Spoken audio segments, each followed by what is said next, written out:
আজ সকাল থেকেই টুপটাপ বৃষ্টি। আকাশটা যেন গল্প বলতে চায়। এই বৃষ্টির দিনে মা বসিয়েছেন গরম গরম খিচুড়ি। ঠিক তখনই বাবা এলেন বাজার থেকে, সঙ্গে সুস্বাদু মাংস। মিতু হেসে বলে, আজকের খিচুড়ি হবে সবচেয়ে মজার।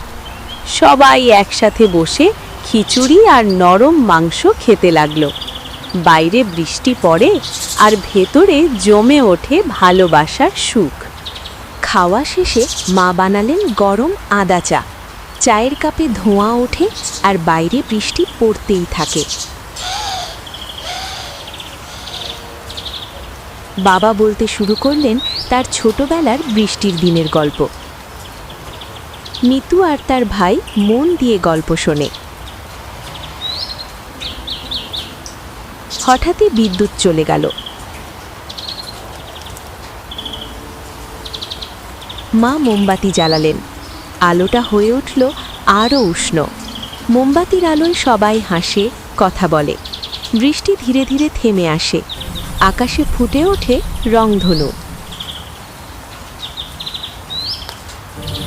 মিতু বলে, বৃষ্টির দিন মানেই সুখ। একসাথে থাকলেই সুখ সবচেয়ে সুন্দর। রংধনু দেখে মিতু হাততালি দেয়। বৃষ্টি থামতেই উঠোনে জমে থাকে জল। বাবা ছাতা হাতে সবাইকে বাইরে ডাকেন। কাদায় লাফিয়ে শিশুরা হাসে। মা হেসে ফেলেন।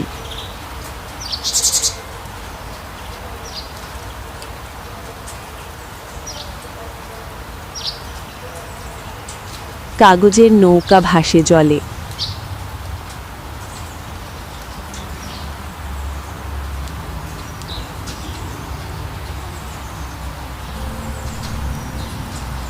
আকাশ নীল হয়। পাখিরা ডাকে।